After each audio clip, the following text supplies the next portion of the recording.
fire truck. It's over there. Okay, good. You're good. Okay.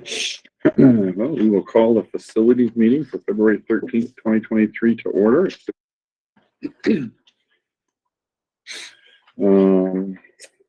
I have a motion to accept the So, a second. Second. second.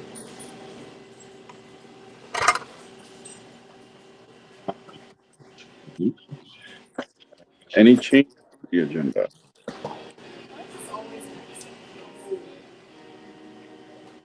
Pipe or just other?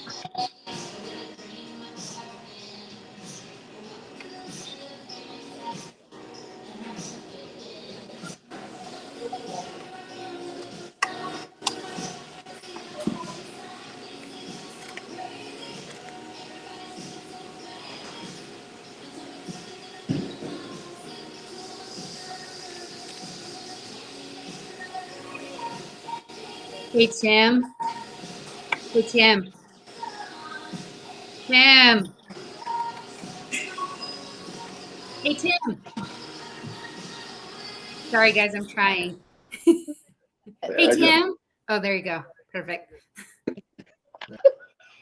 Thank you. Don't want my other meeting. Next item is public comment. Any public comments for items not on the agenda? Okay. Could I have a motion to approve the meeting minutes of January 9th, 2023? So moved. Second. Second. Any discussion, changes? No? Okay. All those in favor? Aye. Yeah, okay, perfect. And on to new business. Item 5.1, SHS facilities discussion with Luke. You're just in time, Luke. Yeah, perfect. Ooh, wonderful. So we have a number of items that we just want to make sure folks are aware of. We are looking into, let's see. We're looking into updating our locker rooms. Just they're looking like they might need to be refurbished a little bit. And so that's Dated, something for sure. They are definitely dated. We also need to make sure that we're in compliance with Title IX and making sure that our facilities are up to speed. So that's something that we'll be looking at doing over the summer. We are also working with the Central Vermont Career Center. They are looking to expand into a couple of different spaces as their programs are expanding, which is really exciting because many of our students access those programs as well. One of those spaces is our current multi-purpose room where wrestling is also meeting in room 11. So we are looking at moving that space into our current weight room. There's obviously some logistics involved in that, some work that needs to be done, and so that's another move. And then of course relocating the current weight room, and so we have a couple of options that we're looking into there. The timing for this is actually pretty good because the majority of our building is going to be under construction with outside contractors, so that does not like our maintenance and facilities guys are going to be sitting around with their feet up anyway, but it does give us a little buffer for getting some of these other things done. We're also looking at the different funding sources to get these done because they're also not free. So looking at partnering with the SHS Foundation, looking at using our athletics budget and gate receipts, as well as the Career Center, because they're taking over some spaces and displacing our current rooms. They would need to kind of cover some of that cost. So and there will most likely need to be some fundraising, minimal, we hope, but so those are all really exciting things that are going on, but there's lots of moving parts there. So wanted to make sure folks were aware that we had that going on. And super exciting, we have our new gym mats for the walls underneath the hoops. Those have been delivered, and those were funded with gate receipts from last season and this season. So that's really exciting. The old ones had rips and tears and were taped and glued and not really the Spalding colors. They were kind of an off blue. So these have some graphics on them. What we did realize is that as we went to install the new ones, the old ones were mounted with a different system. So we're pulling those off and then having to reinstall like a new mounting system to put these on. But we've got them delivered and that's underway. So I think we've had a number of community members reach out, wanting to see that happen, and it's going. So that's some pretty exciting stuff. And then I'm prepared to talk about our facilities wish list if we get to that. That's been kind of a running agenda item of what would we like to see on like a 20-year plan or whatever. So have some things, but I don't think we need to get into those right now. Thank you. I have a question. When was the last update of the locker rooms? Are we talking 50s, 60s? It looks like to me, they have Probably not, original. yeah, I was gonna say, it looks original. Right. So I don't have to, We, I don't have to. we, back when we did the roofing project, when the roofing project happened, they had to put some additional support beams in the gyms because of the load bearing weight of the roof. And at that time, we painted the walls, we painted the walls, kind of spruced up, repaired lighting and whatnot. So, a minimal kind of a little facelift. If Joe Mayola was here, he would tell you the reason that the boys' locker room has ceramic tile on the floor, that he threw some attention at it back in the 60s or 70s, that, the locker room didn't have tile and that it had to meet some type of a code or something for athletics. That's the only reason that the boys' locker room has a tile floor, was because of Joe Mayola. He pushed it back then. And then the girls' locker room does not have tile floor because Joe certainly wasn't coaching girls' sports. So they didn't get that attention at that time. But yeah, they're pretty original. Yeah, if you were to do a tour of it, it would look, those of us who are my vintage, it looks of my vintage, if not older. I didn't want to make any assumptions, but it's, I walked through the look and it looked like it is 1960s. Yeah, not much has changed. Long in the tooth for sure. Yeah. Luke, you had mentioned too that there's been some issues in bathrooms and stuff. Did you want to touch on that? Yeah, so the bathrooms have been a concern. Prior to, anyone who went through public high school has experienced the bathrooms in a public high school. That hasn't changed much over the years. But certainly our awareness and our diligence in making sure that those places feel safe and comfortable is coming more and more to light.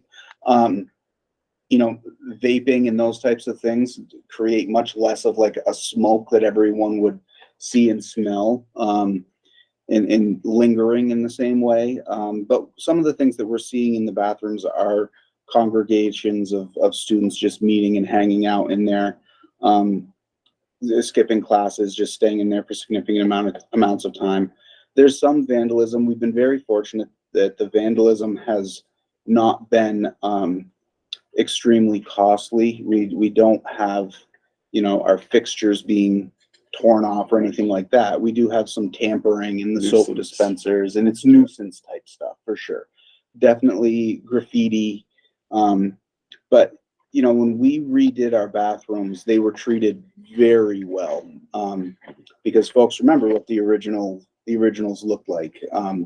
And there's a broken window theory, which says that in the city, if you have broken windows and you don't fix them, everything around them just starts to get bad. And we certainly saw that. So we're trying to do everything we can to make sure that the bathrooms feel comfortable, safe. People want to go in there, use them for what they're supposed to be used for, and leave. And so we are also looking at different ways to make them less more comfortable to use as they're intended, less comfortable to be a lounge. So we're just looking at some different ways to try and enforce that. I like that, less comfortable being a lounge. That's a good concept. Cool. Anything else, Lou? I hope not. Okay. Any other comments or questions on this topic? Maybe online? Looks good. Okay, thank you, Luke. Item 5.2 is review of past maintenance upgrades. Jamie's gonna go through that for us. I think it's included in our packet as well. Well, it's, so it's quite lengthy. I'm certainly not gonna, read all of it, go through it, but just, the highlights is it, and I've kind of have some running lists, but when I thought, you know what, I'm gonna actually just sit down and go from memory. And it took me maybe 10, 15 minutes, and I whittled all this off just because I've been here enough to know I've been involved in all these projects.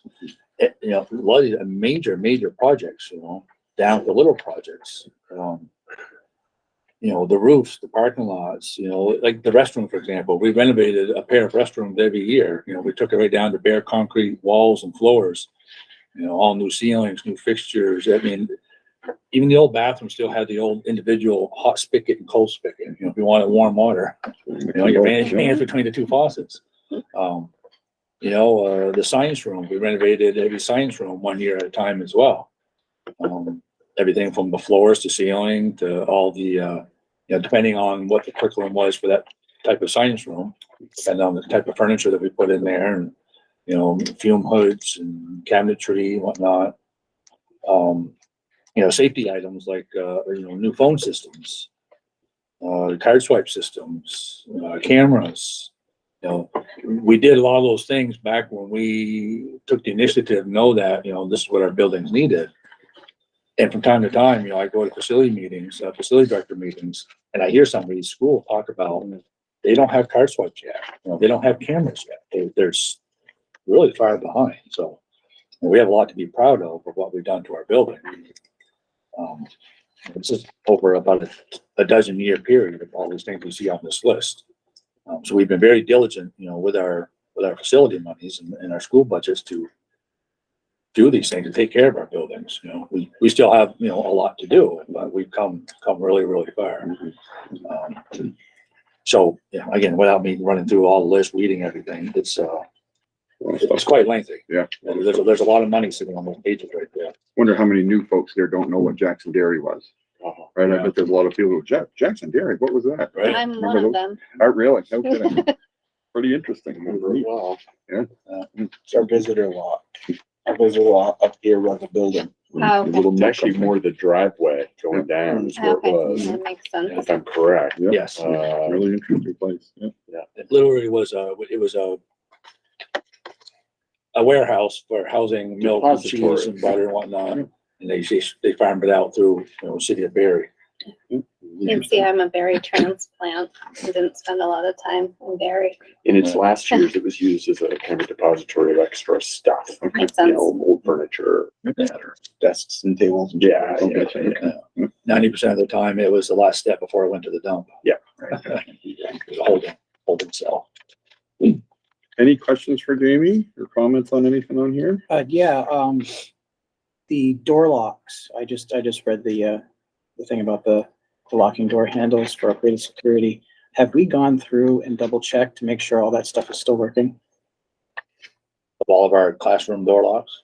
Yeah, because I'm not sure if there's something wrong with the ROTC classroom door, because you can't use the push button to lock the door. It has to be a key to lock the door. So someone has to go outside of the classroom, lock it, and then close the door. And I don't think that's, So it shouldn't be that way. And so sometimes we're just not aware, if a teacher or staff member doesn't let us know. So Yeah. I'm not aware of that. Sometimes what also happens is there's two ways that can unlock unintentionally. If you push the button and then test the inside handle, it'll unlock. Or if you push the button while the door's open and close it, if the plunger depresses, it'll automatically unlock. So if the door is shut and secured and you're inside the room and push the button, it should lock, but we can double check that. There's a couple ways that it'll unintentionally. on Yeah, I that. don't know if that was it was done the right way, but Yeah, if you're on the Yep. classroom side of the door, it's just a matter of going up, pushing the button. But you can't lock the door and then shut it. It's designed to not shut in a locked position. So when you leave at the end of the day, you have to use your key to lock it. Oh, okay. But during the school day, emergency situation, you just run up and push the button. That's all you need to do. Yeah, which that's also on that list as well. You know, years ago, it used to be when we had a drill or emergency and whatnot, teachers had to go out to the hallway with their key and lock the door and go back into the classroom. God forbid the bad guys in the hallway. And so that was a large project as well that we did. There's really not too many things we haven't touched on this building. You know, you think about it through the years. But I'll make a note to check on that. Awesome. Any other questions or comments? Jamie, I think I just had one. Do you know, like, I think the playground equipment, that's one that's not done. Is there anything else on the list that's not currently done or that's kind of scheduled to be done? Well, Berry City Elementary with certain grant funding monies. Some playground equipment was actually delivered a couple weeks ago. It's there on site, just waiting for the weather to break for Pettinelli and Associates to come and install the equipment. Berrytown too. At Berrytown as well, some playground equipment is coming. A 6-swing swing set is also scheduled to be delivered. I actually just called on it. I think it's the end of this month is scheduled to be delivered. And again, wait for the weather to break. So there are some playground improvements happening at both Berry City and Berrytown Yep, awesome. as well. Can we maybe get those added to the 5-year plan? So they kind of show on there. So if folks have questions, they can see them on there. Sure.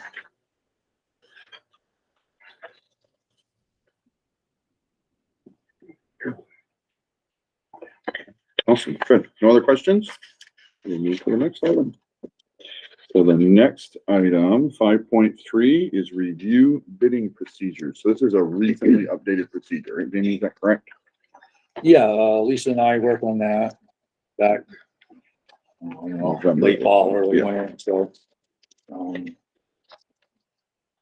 well, again, without reading line by line through, if you go on the BUUSD website under the business department, there's links that you can click on. It gives you more detailed information. But as you can see in the paperwork, it walks you through the steps, how we go about the bidding process, how we award projects.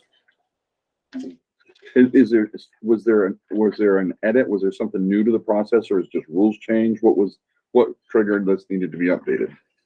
Well, you inquired about it a while ago, to say, it was kind of common practice for Lisa and I to deal with it just because she and I are the ones that deal with it. Yeah.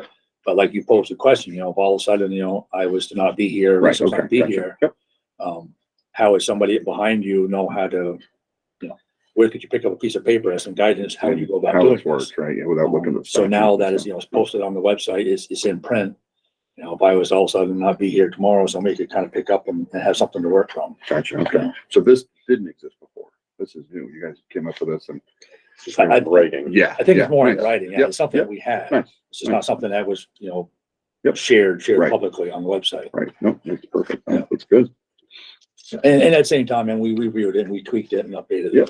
the process. Nice. Awesome. Jamie, is this posted on the website, do you know?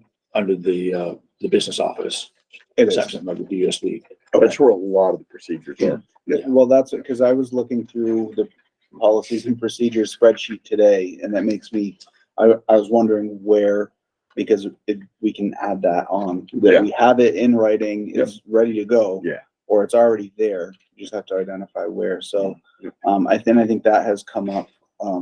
Do we list those in two places, under the procedures on the policy page and under the business office, or? Or at the very least, I was thinking, if there's on the policy page, if there's a link that just says there's more procedures on the business On the page, and the separate link page. just takes you right to it, Yeah. yeah. Yep. Don't have to reinvent Cool. it, So we just can- get them there. If we have it in writing, it's in place, fantastic. Just a random question. Do you ever bid out anything that's not, say, facilities? I'm just kind of curious because It's lists like Jamie as a contact, facilities director, architect, engineer, but I didn't know if the school system ever bids out anything else. Some curriculum programming, that's an example where that could happen, Yeah, right? And in that case, Karen or the team, the principals would follow the same. okay, yeah, I was Okay. just curious. Generally it's Jamie, but yeah, Yeah. that's, you know, like transportation, but transportation would be you too, wouldn't it, Jamie? With Lisa. More Yeah, so yeah, Lisa, but yeah, yeah, gotcha, it would yeah, be someone yeah. involved. I was just curious. We've kind of melded, you know, the transportation committee into the facilities committee, Yeah. you know, a couple of years ago. Yeah. It wasn't really you know, necessary to have a monthly transportation meeting all the time, so they kind of melded the two together. Yep. You know, I don't profess to be a transportation expert, but Yep. we're all learning in that aspect. Yep. Absolutely. Okay. Cool. Any other questions or comments? Excellent, thank you. And the next item, 5.4, outside vendor procedures. Jamie? Well, that's part of that as well, you know, so we have that in there. It's really part of the, you know, it's very much part of the bidding process, you know, when it comes to the vendors. Yep. You know, we don't allow vendors in our building unless they've had a background check. If a vendor has to come into our building, you know, we accompany them. You know, there's a member of maintenance or somebody in the front office, you know, somebody more or less escorts them, accompanies them. You know, the elevator technician comes on a monthly basis to service the elevator, you know, they don't have background checks, so maintenance guy kind of hangs out with them while he's doing the work, you know, or kitchen guy goes to sharpen the knives or something. It's just, yeah, we accompany them in the buildings. Just essentially, And then the same it's a stuff. vendor procedure. Yep. Pretty simple, really. I think, so I had asked you about this one originally, I think, Jamie, in regards to the electrical, the bus charging stations and the permit issue and stuff that we had up there. And I think one of the things that we had talked about, and, you know, maybe it certainly could be a work in progress, but just simply, you know, if a vendor's coming in, almost like a checklist as well, and you have the insurance certificate pieces on here, so certainly that's there, but, you know, is there a permit, is there, whatever else that's required, you know, maybe a checklist, because again, I mean, it's kind of not that anyone should go anywhere, but if you're gonna hit by a bus tomorrow, is someone gonna know, you know, to do those kinds of things? Well, If it's not and again, that's a checklist? part of the bid procedure. That's actually kind of a package deal. Okay, so It's part of the bid that procedure. is, okay. Yeah. Perfect, okay, so they kind of coincide, okay, Mhm. yep. Yeah. Makes sense. And where would, this one would also reside in the business procedures? This It would be one? in the business. Is there section. two separate documents, right, these two? Or is it one document? Well, bidding procedure, I mean, they're all kind of one and the same when it comes to, I'm gonna scan this here real quick and see if I can find the part, you know, like number 9, receives copies of all necessary permits for the project. Right. Require the responsibility of the contractors to acquire all necessary permits. I'm just wondering, should these two documents be one? Or are they really two? Well, it's really one and the same. I mean, if it's a job that was bid out, then they're a vendor. If it's a annual vendor, you know, again, like, you know, the elevator guy comes in or the fire alarm company, they're part of our normal day-to-day business. Yeah. I'm just thinking as procedures, they have separate titles.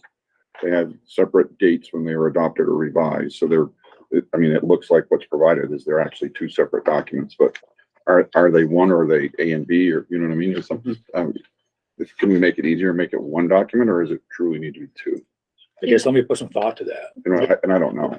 Do you ever have a contract without bidding it?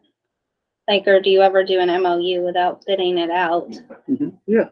So, I mean, I'm wondering if it should be That's a two. good point. If it's under that certain amount, I would say we probably need to update it and remove CVCC, because they're no longer part of our district. Yep, that's one we're across the board. We gotta make sure that happens.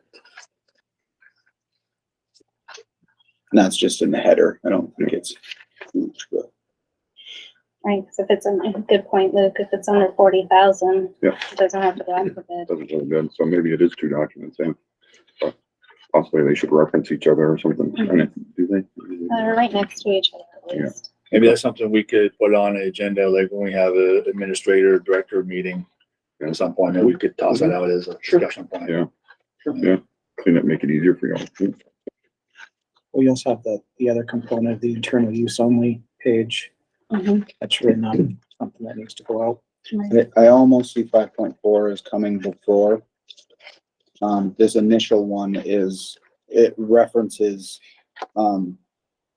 determining whether or not a bid needs to happen. So this is, the bid procedures are almost like this procedure, point to. Congratulations, Because you it's- moved on to the next part. Right, Exactly. yeah. Yeah, okay. That's good. So let's take a look at them, right? Okay. Good, awesome. Any other questions or comments? Nice. Next item in old business is 6.1, general transportation discussion. I'm not sure if we really have much to chat about here. I mean, I think maybe this is a discussion for down the road as we continue to work through the budget process. This might become some more topics. I know I had some things for future agendas regarding transportation, but I don't think we have much in the way of discussion points on this tonight unless anybody else does. I don't. I don't have anything to add. Oh, no, Please. no. We are seeing, more students express interest in attending from our outlying school choice areas. We're no longer providing transportation. We kind of tried that for a year and it was used by so few families. And not consistently on top of that, financially, it was just not prudent to continue providing that service. So, if we do see a large influx, that may be something that we need to open that discussion again. Yep. I have But that at on this my- point, Yeah, I okay. included it because I know we kind of have touched on it in the past, so I included it in the stuff for maybe future agendas or even parking lot, so we don't lose sight of it for sure. Sure. Sorry, Juliana walked No. over you. No, it's all right. Have we thought about changing the traffic pattern, or is that just something it is what it is? At this point, You mean It- reversing it? it kind of is what it is, a bit here. Okay. I'm assuming you're talking about here. Part of the challenge for that is exiting campus. Because if we were to change that flow and kids get picked up here, traffic would be backing up onto Ayer Street Okay. and totally blocking it in. As it is now, we have vehicles that are stopping about where the cafeteria is and wrapping all the way around. So if we were to have them stop out here and go back that direction, vehicles wouldn't be able to get onto campus. Okay. So that would, It would take more thought in just correct, yeah. painting the arrows a different way. Yeah. Okay. In study, we did a study back when we designed that flow. We actually did a traffic study with DuBois and King. It was mapped out, it was counted, it was talked about, discussed, they even, when we took down the Jackson Dairy building, created a new entrance and they did, modeling of, can a fire truck enter our property? Can they come down that road, make those corners? Can they make these corners, buses, fire trucks, whatnot. There was a lot of thought that got put into that. It wasn't just a matter of, well, we kind of like this flow better for 1, 2, 3, 4 reasons. It was a lot of thought put into it. And every once in a while, the question comes up, well, would we change it back? Well, okay, that's a huge discussion. There's a lot of details, a lot of logistics. Another issue, of course, is the aesthetics of going through this side as opposed to the back of the house over there. Much better introduction to our campus, Right. coming down through here. I think if we were That to, issue came up when this is all come down to. if we were to provide busing again more regularly than the handful of buses from the sending schools that go to the career center, it obviously makes sense for them to come in because your door is on the school facing side. Right now, that's not as much of an issue because we're not providing that busing service. Yeah, and another huge component of that is if we didn't allow student parking on the campus, if all student parking could be over there, if we were to acquire the old Granite Shed property and increase that parking lot, and there was no student parking on this property, then yeah, you could very easily change that flow at that point. But we have a lot of students that park on the campus and actually leave this way.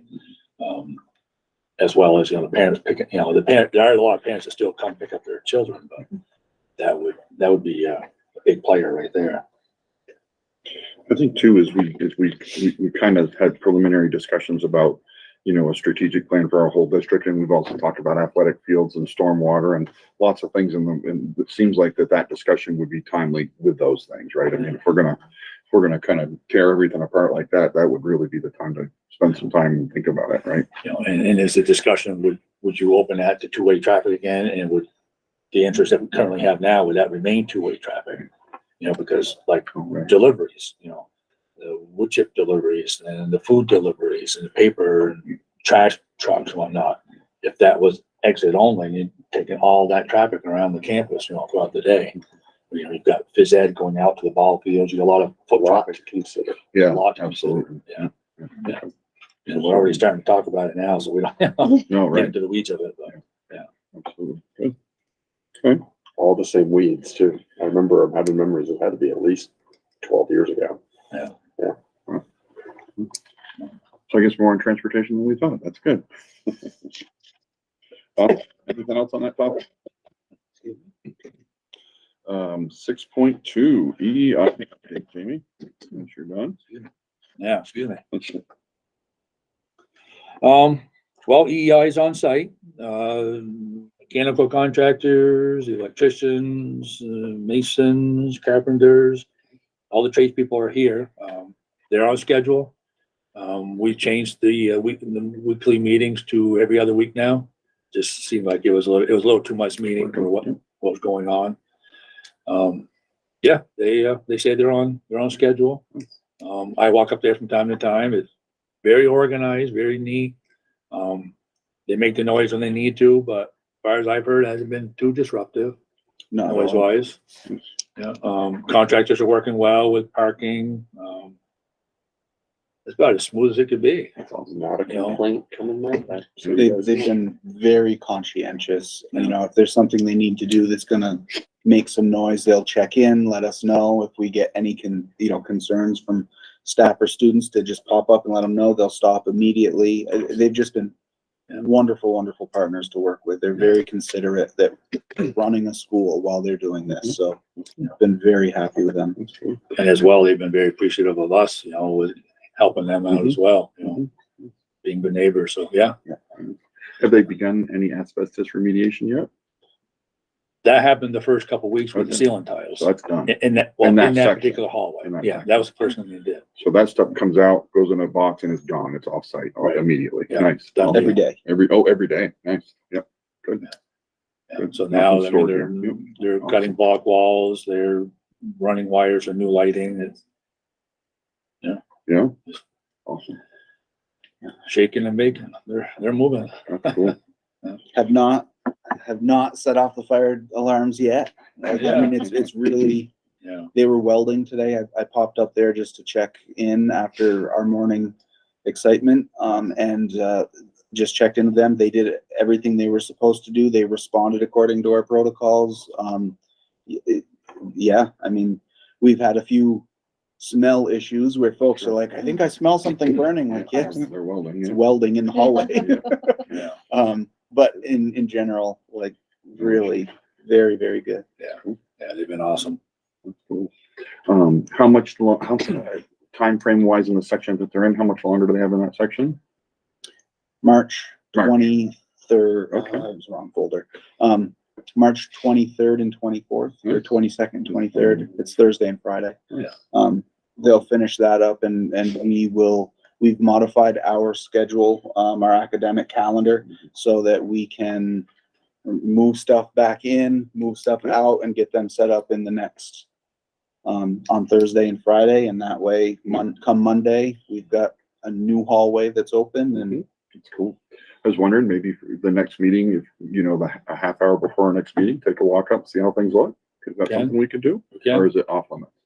We can. I mean, there's no construction going on during our meeting time. Right. So there's no workers going on, no need for hard hats and all that. Yeah, okay. So, yeah, we can do If that. that works, if anybody's interested, I know I'd be interested in seeing it, yeah, So like a 5:30. Yeah. Meet time. yeah, come early and go see what it looks like. Yeah. Mary has been taking, Mary Miller has been taking a couple pictures a week and Nice. adding them. Oh, nice. So Nice. in the lobby, you can see a couple pictures and the progress that's happening. So that's been pretty exciting. We're trying to provide information so that folks don't get overly curious and try and go And in. go look, right, yeah. Right. Yeah, that's cool. That's awesome. Cool. Any other questions or comments on the EEI updates? Okay, very good. Other business. Anyone have anything for other business? Let's start on mine. Tim, do you have anything for other business? Nope. Andy, I believe, is there, Andy, are you all set for other business? I am all set, thanks. No? The addendum. Oh, okay, yep, oh, yes. Yeah. So, I'm gonna jump on a couple of smaller things first before I get into the prints that I sent you. So the Berrytown School, the water pipe, that was in the, we refer to as the C wing, in the stairwell. A 1/2-inch copper water line, for whatever reason, decided to break. It broke right on a 90-degree elbow. It decided to split for whatever reason. We don't know if that had, there's no signs that it froze, but not to say that in the years past, but either a year ago or 2 years ago, lost track of time, we did have, in that same general area, we had a water pipe freeze in that classroom. But the water damage was pretty much closed right to that classroom. But it's that same water line, so out in the hallway. So whether it froze in the past, but didn't break, and decided now to break with maybe just a little bit more cold temperatures, or just broke from wear and tear, we don't know. Vispec came to examine the damage. They saw the broken piece, and they didn't offer up any other information as well. But so for whatever reason, the water broke. It ran from Saturday night into Sunday morning hours. So we had a lot of water in that corner area. It affected a couple classrooms on one side of the stairwell and an office suite, and a couple classrooms on the other side. Luckily, it was on the ground floor, so a combination of tile floor and carpeting floor.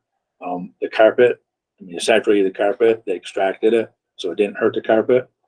The floor tile, just a lot of standing water. So when we rallied on Sunday, cleaned up the mess, virtually had pretty much all cleaned up when the restoration company that came, and they started putting in dehumidifiers and fans to start drying it out.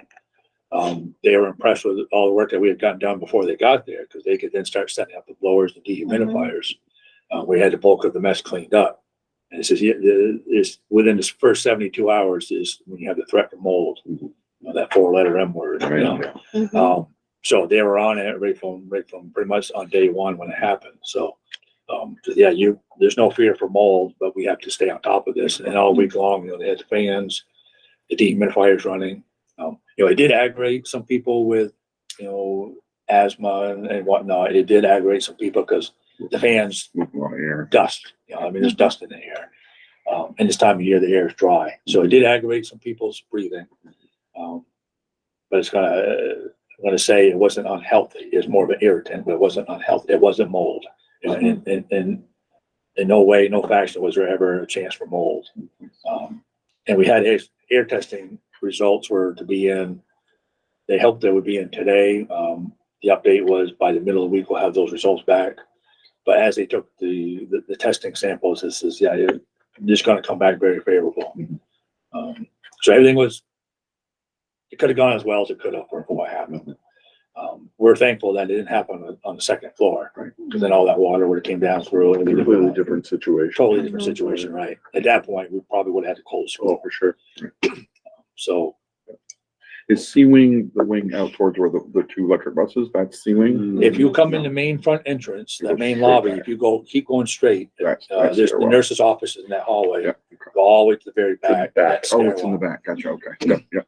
The big round window that looks out over the park, the playground, is that the stairwell? Kinda. Further, okay. We're kind of in the middle between those. Okay, gotcha. Nope, just a sense of where it is. Yeah.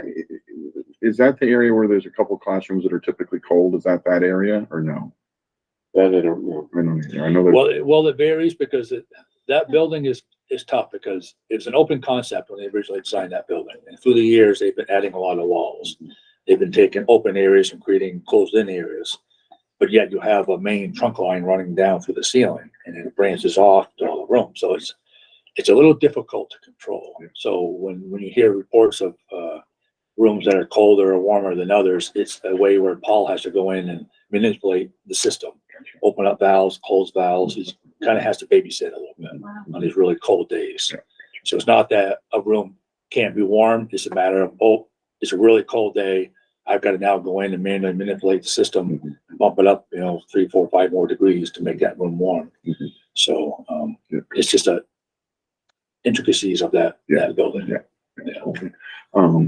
Any sense if there was air intrusion that caused it to freeze up and burst, or like you said, there was no sign? No obvious signs. No obvious sign. That's It's- interesting. We don't know. Like I said, we don't know if it was from last year when that line froze. But again, when pipes freeze, they swell. The pipes swell for a while before they burst. There's no signs of the pipe has swollen. It's just, it was on the outside elbow of a copper elbow. Just don't know. Yeah, that's interesting. It is. We also need to thank the Good Samaritan who reported it, right? I mean, Yes. that's, Well, we discovered who it was. County. Former school board member. oh, really? Yeah. Chris School Conti. chair. He was school chair here in Stone for years. Well, that's a big thanks to Yeah. people in the community. We certainly get calls. They drive by and say, Yeah. hey, I saw this. So yeah, Can you go check it out? And without those things happening, I mean, who knows how bad this could have gotten had we not Yes. been alerted when we were. Right. Oh, man, right, yeah. So that's the Berrytown event. It's in keeping with Berrytown. So I mentioned the last meeting, maybe 2 meetings ago, when we learned that Spalding High School has asbestos containing ceiling tiles, so I started asking my question, okay, well, what about Berrytown? Berry City School is new enough where that's not a concern. So we did hire a testing company to come in and take samples of our ceiling tiles where we felt it looked a little suspicious in some of the certain areas of the building. They did take a bunch of samples, and luckily we found there's just very small areas that had some asbestos containing materials. They are limited to a faculty, a single-use bathroom. Literally, it's like a 5x5 bathroom. 1, 2 ceiling tiles of the older tiles had the asbestos tile in it. There's 4 of those bathrooms. And then there's a couple of the band and chorus rooms. The ceiling tiles are not asbestos containing material, but it's the glue that holds the tile up. So that was the only areas we found that has it. So we're actually in the process of having those tiles mitigated during a vacation break or the summer. We're getting quotes on what it would take to actually have those removed, so we can just kind of take it off our radar. So we lucked out, with Berrytown. Awesome. So, Okay. So we're making a plan now to mitigate those. Right. Yeah, okay. Okay. So in the addendum I shared with you, there's a print in there. Actually, I've got, it's all one and the same. So for those of you that are here, I brought a bigger print, but it's a little easier to see. 3-acre stormwater mitigation. So the state of Vermont has said any property that has 3 acres or more of impervious land has to develop a stormwater runoff plan. We are working with, I gotta check my notes here so I don't tell you the wrong thing. We are working with DuBois and King. They've been hired by the state or a third party administrator to do a feasibility study, how we can capture stormwater runoff, how we can treat it. So I've been working with them with conceptual ideas of how we can do that. So this print here shows you in our parking lot where these green lines are. And then those are the pictures that I sent as well of the asphalt parking lot. When you look at the asphalt parking lot picture, let me see if I can pull one of them off here. There's a couple of them. I guess I'm going to refer to this one here. You can kind of tell that the texture, the driving lane is actual typical asphalt pavement. The parking lanes is more of a pervious It's like aggregate. huh? aggregate rough cut type asphalt where the water can actually permeate through it. And then I think I shared with you as well, a little bit of or maybe I didn't because I want to bore you with it. Well, Yes, you did. this list here shows you a little bit of the details of what it takes to actually create that type of a drainless parking lot. And there's a whole lot more information with it. I didn't bore you with sending it in an addendum. They've got to dig down about 4 to 5 feet and construct, the layers of sand and aggregate and whatnot for the water to filter through the asphalt and to filter through the ground. I mean, they're doing it in some places in Vermont and they're, with rave reviews saying that it works. Our concern, with our school budget is that we've been granted funding so far to do the feasibility study through some grants. So far, this hasn't costed us any out-of-pocket money to do all this work. But we don't know right now if there's any funding when it comes time to do construction. So if it's on us to find the funding to do this type of work, and this is huge, our parking lots, I mean, Luke will remember, Giuliano, Chris, They all have to be dug out. we spent a tremendous amount of money to repave all of our parking lots. And as part of this process, and if you've read through it, one of the things that we need to do, quarterly throughout the year, they want to do this vacuum sweeping of the parking lots to keep that surface clean so the water you can have filter to, through it. if you have this, right? We just don't have that type of manpower. We don't have that type of equipment and to be on the hook, that then we're responsible to have to maintain this. Whereas the other system that they can do is, out in our ball field somewhere, is to run all the drainage out towards the parking lot, and then they filter it underground through this sand filtering system. It's essentially like a septic system with all these pipes underground with sand and whatnot. It's like a swimming pool, how you kind of back flush your swimming pool and to filter the water. Kind of essentially the same design. But my reason for sharing this with you is I wanted you to make you aware that this is what they're proposing. I shared with them that, it's going to bring this to facilities committee. But I have some concerns as facilities director for the district. My concerns is just the logistics of manpower and time and able to maintain this, not to mention the cost. If we have to pay for this type of a system, I don't know how we're going to afford it versus, if they can go out in a ball field, that is, less cost prohibitive to do that type of work. I don't have those numbers, but when you look at this list, it is pretty obvious that this is an expensive system. So this potentially affects each of the campuses, right? All 3 of our campuses were. So, right.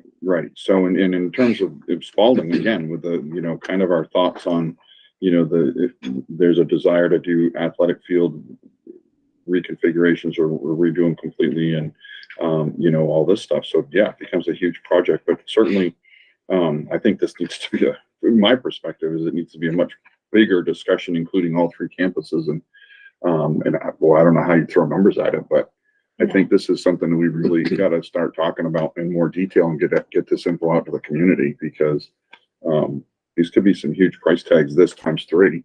Right. And that's just it right now. When a couple of years ago, when this came up, pre-COVID, at that time, they had projected that there would be somewhere 75 to 90% funding to go to construction. So, well, that's fantastic. Right. We just got to kind of go through the motions and work with them to design it and make it happen. Well, now that COVID has come, inflation has hit us and whatnot. Now the word on the street is that they don't know if there's going to be funding. There may be some funding, there may not be any funding. We just don't know yet. Well, I think it probably is following the trend, and a lot of stuff that we're seeing now is funding is starting to dry up. They're getting less inclined to print money. So Right. That's not going to help us all. But I think this definitely needs to be a much bigger discussion in how does this impact. I think I saw in the warrants last week there was a permit for Berrytown for stormwater. So obviously we've got to address this at all 3 campuses, right? Right. Yeah. So, I mean, it's a big discussion, but I think I tried to give you just enough information to give you a feel for that. I'm not in favor of putting this type of system underneath our parking lots with all that's gonna be involved, between the expense and then the upkeep to maintain it versus putting it out into our ball fields. That's much more, maintenance friendly as far as flushing it, designing it, if something goes wrong. It's a whole lot easier to stick a backhoe into the earth than it is to dig up a parking lot. We can sidestep, softball or soccer or whatever the case is, if we had to dig up the field a bit, with the parking lot. I mean, that's huge. That's, Would having sports and stuff happening on top of the stormwater runoff, would that affect the runoff system at all, or would it not, because it'd be so much it's further all down? underground. Yeah, I just wanted to, I didn't know if wear and tear and activity on the earth would affect it or not. They're tanks, right? Yeah, I believe Yeah, it's tanks and Pipes and- underground piping Oh, work. okay. it's almost like a big humongous sewer system. I mean, Okay. honestly, if you think of a That house makes sewer sense. system, it's gonna be big storage tanks underground and pipes and Right. filtration and Right. yeah, Like sand filter. sand filters. Right. Yeah. Which is what they call it, a sand filter style, that type of system. And Thank Jim, so I guess, again, I just think it's a huge discussion, when we talk about parking and what, reconfiguring this space and how we drive through it. And, we've got to consider all the things at once, right? If that parking in that area is going to become something more feasible for parking, what does that do does that reduce our parking on site here, which would reduce impervious surface and right? So, I mean, there's so many pieces to this. This is a big deal. It's a big deal. But eventually, so when you look at that, the ball field renovation, reorganization, some of that Crimson Tide Drive does go away Goes when away, this happens. yeah. So there is less parking there, which you can see there is a small area where we have hopes of acquiring some of this property to put in, whatever 15, 20 more parking spaces Right there. onto that side. Yep. Yeah. But there is going to be a shift. I mean, we are going to lose some student parking Right. in that area. But Are we at this stage in the other campuses? no, the high school is a little further Is a along little further on that ahead. process. Go ahead, Andrea. I just wondered, does the student parking area over in the old tennis courts also have to have, remediation for stormwater runoff? And it sounds like that might be separate because it's across the river. And my other just little point is that, like, we added something to the packet as an addendum. This is actually a pretty big discussion. We should have added it as an agenda item at the beginning of the meeting under agenda approval. Agreed. Okay. Yep, agreed. Yeah, I would assume that space counts towards our impervious square footage. They know it's part of our property. Yeah. So it counts. Yeah. They calculate the water runoff, where the water runoff from the roof goes, where it goes underneath the ground. They know where all the drain lines are. They've got to intercept some of that. So I think they try to target the bulk of the runoff, try to capture it. Do we have any conceptual drawings for the other campuses at this point, or early stages, or any? The early anything? stages for Berry City Elementary shows, at one point, they talked about wanting to put that under that parking lot as well.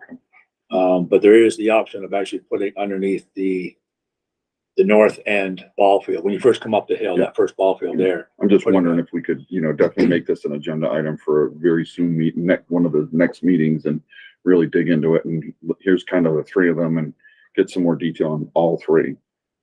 That makes sense?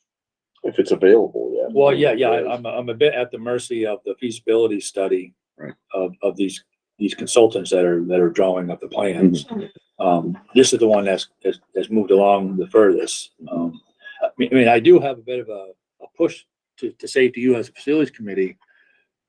I said to them, I was going to share this with you to kind of get your feedback as to what your thoughts were.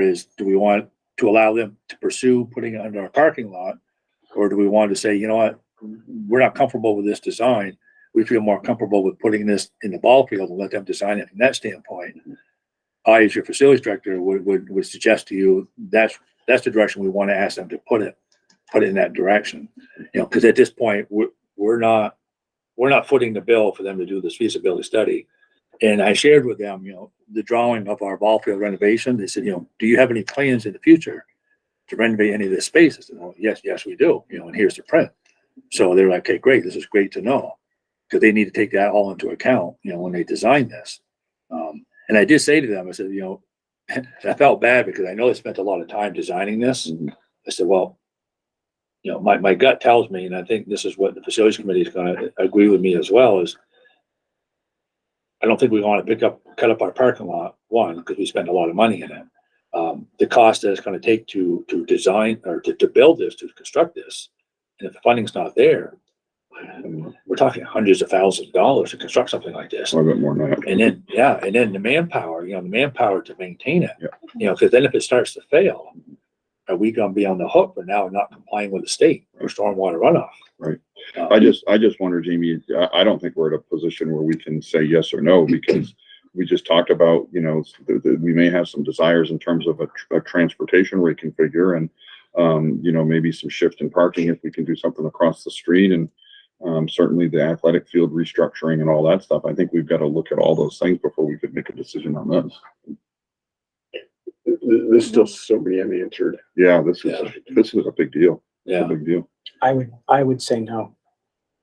I'm with Jamie. I don't know if you remember, but I want to say 20 years ago, the state of Vermont did something similar to this on the interstate between Richmond and Waterbury.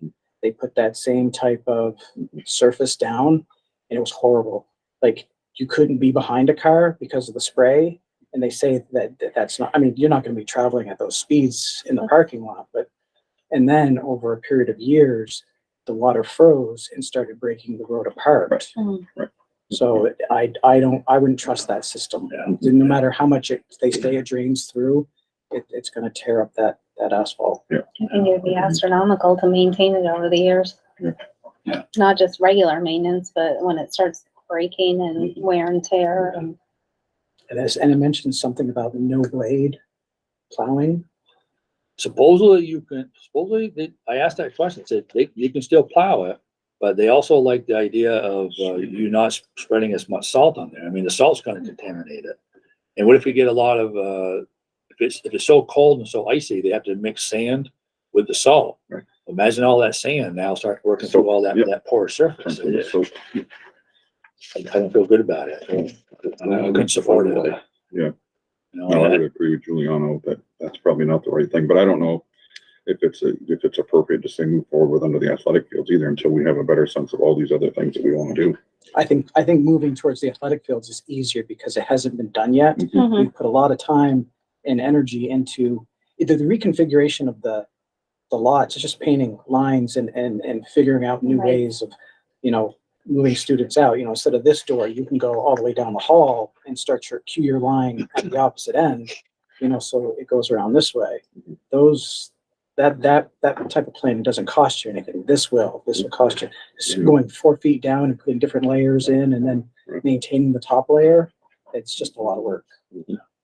Well, but yeah, absolutely. But then again, also the plan for the athletic fields, right? So that's going to require construction too. So I would assume that those things would probably happen. Dig it all up, put the stormwater underneath, and they come up to a certain grade level, and then the athletic field people would come in and do their thing, right?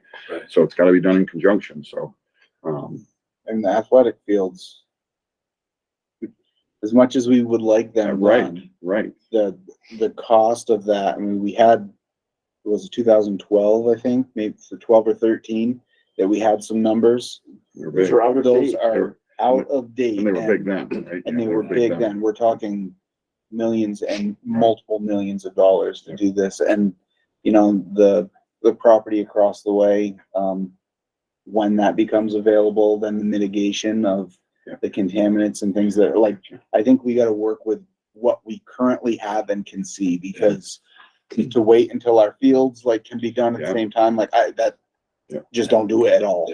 Because it's. Well, I think you can, they'll lay it out for you, Right. and you can plan according. It's all underground, and I think they have to keep the same surface. The same grade, right? Because you That's what they told can't us, bring it up because it ruins the floodplain. Yeah. So everything is going to be the way it is right now. grade, And that's the way we're planning the athletic field. So everything is is below that.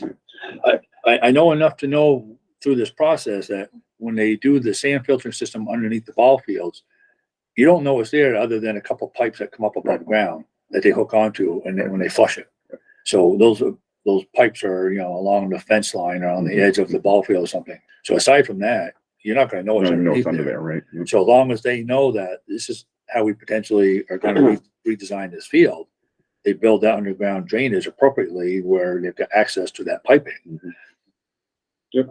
I think I'm getting the feeling from this group that we know enough to know that we don't want to put it under the parking lot.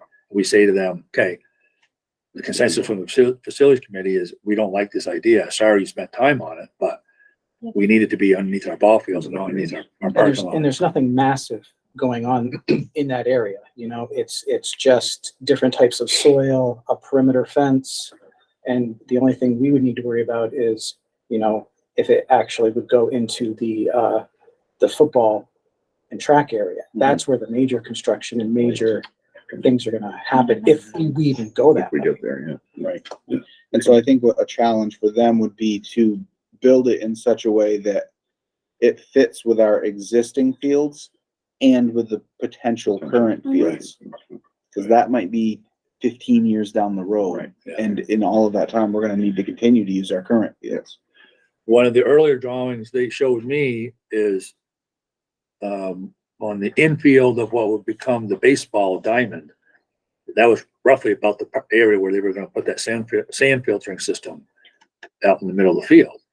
And my first thought was, wow, that's right out in the middle of our ball fields. But if the lines, the piping lines that come above ground, if they're off to the edge somewhere where you can get to them to flush them, yeah. And again, I'm not an expert on any of this. Then if that's how we can maintain it and service it, then fine. But if they have to move it somewhere closer to one edge or the other of the ball field, that's their job. That's their job right now is to. So we're gonna need large trucks, like I was vacuum gonna say, they trucks have to to, access it with trucks probably, right? Yeah. Well, which then again, well, eventually when we do these ball fields, we have that gravel footpath that goes around there, which was Mhm. the idea was a vehicle could drive on it if and when needed. But like I say, until we do these ball fields, we have to account for, it could be another 10 years, could be another 20 years before we do it.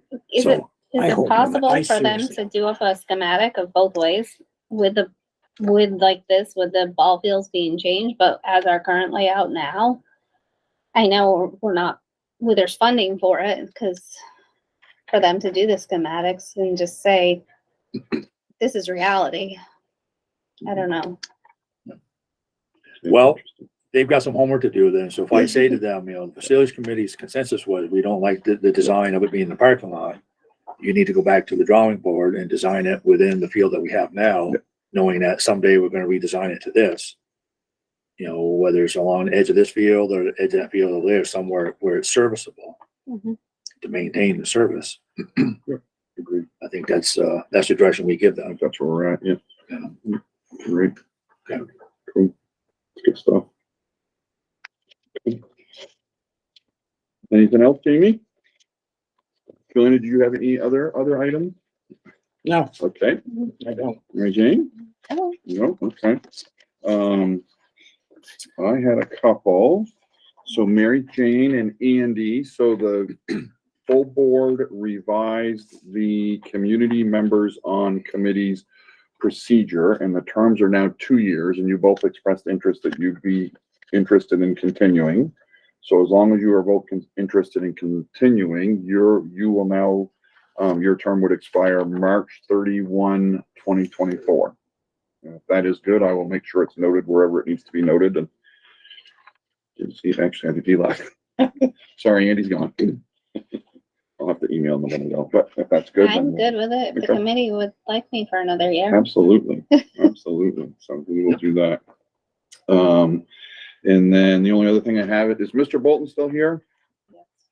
I just want to express our appreciation and thank Tim Bolton for his years of service on the BUUSD board and committees, and wish him the best of luck in his future endeavors. Thank you, Tim. That's it? No speech? No speech. I'm good. Thank you. It gets complicated. Awesome. Okay. Um, so items for future agenda. So probably EEI update again, I would imagine. Yep. The transportation piece, I think, there's certainly a few components of that. And Andrea, I can send these to you. I think probably at this point, it's appropriate those just hit the parking lot. Yeah. I think, okay.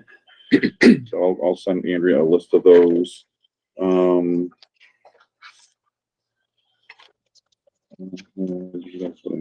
Stormwater. So we're probably not ready for a stormwater or something yet, Jamie, for all of them, or do you want to throw it on and maybe we can do a brief update of Berry City and Berry Town? If I have something to share, I will. Okay, so I'm certainly gonna reach out to the folks for the high school to say that, the facilities committee met, we discussed it. Our consensus was, we don't like the idea of it being in the parking lot. We want to now propose to you to work on the ball field area. Okay, so we'll add it as an update, and if you've got something, fine. Yeah, and if they have some Okay. some updated info, I'll certainly share it with you then. Okay, all right.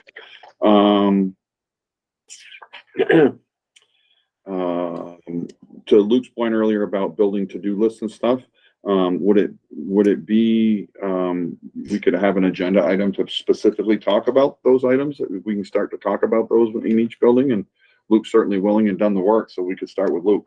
Make that an agenda item? Yeah, Berry City, Berry Town, again, with the workload that they have and everything that they're juggling, I know they haven't had time. No, and that's fine. But it seems like he's done got some some homework, stuff. certainly. At least we can start talking about it, and maybe it helps others get a sense and idea of how to put a list together and stuff like that, because I think Luke's got some good stuff. The only other one that I would personally be interested in is I'm not sure, Jamie, if it's you or possibly Lisa, I would love a discussion on our electricity and solar and the offsets, that whole system, how that works. I haven't got a clue. I can't figure it out. And could we do that? Is there someone And that their budgetary understands it? considerations. Yeah, yeah, I'd love to learn more about I think how Lisa that would be a works. good Okay. person. Yeah, that may be more of a finance meeting discussion. Okay, yeah, it'd just be interesting because I don't understand it, but I know it's something that's a reality for us. So Oh, there's Sonia. Go ahead, Sonia. Sorry.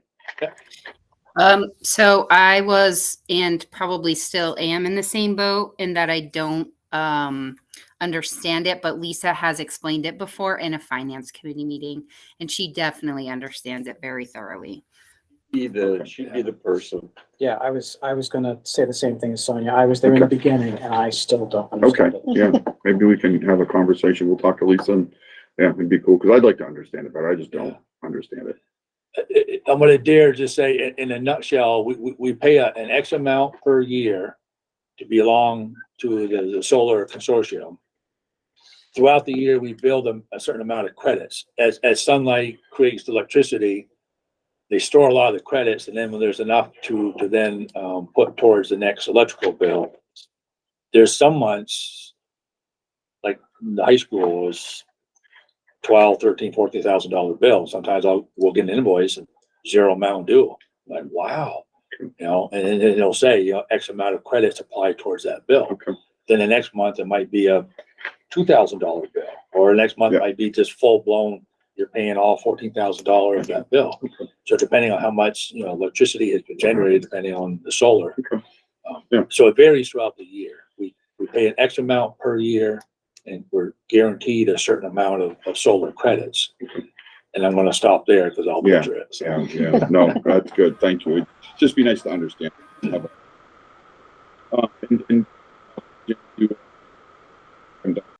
But the 5-year capital plan, maybe add those other items, just hit it again, just kind of see what it looks like updated again for those items, and we can see what that looks like. I think that's it. Does anybody have anything else? That's all I had. Do you think so? No? Okay. Want to fine tune the 5:30. Oh, Seven yes, meeting for upstairs? and do 5:30. That works for you. Maybe if we meet here in the library for 5:30. 5:30 p.m. Meet to tour the work area. Okay. Awesome. Okay. Andrea? I just wanted to recap to make sure I have it correctly. So an EEI update, we're going to move transportation to the parking lot. Stormwater update if possible. Do you also want that in the parking lot? Okay. So stormwater update and parking lot. And then building visionary list for Spalding. Yep. And we will leave it in the parking lot for the other buildings still. And then review an updated 5-year plan. And I believe you're doing the solar at the finance committee, is that correct? So that wouldn't be added? We'll do it here, but we'll have Lisa come help us with it. Just so we can understand it. Maybe we can explain it to the finance folks. So you want Lisa to attend a facilities meeting to Yeah, discuss I it? can check with her. Yeah. I think that might be a broader question for the full board, because Okay, if we kind of schedule it for here, Lisa does it here, and then, Okay, oh, no, finance wants I it. and then- agree. Yeah, And then. yeah, let's more have a people- conversation with Lisa first. Yep, okay, One and done. okay. So we'll axe that one and we'll have a conversation. Consider it axed. And then we'll meet, anybody that wants to, half an hour earlier with Jamie to review the work area.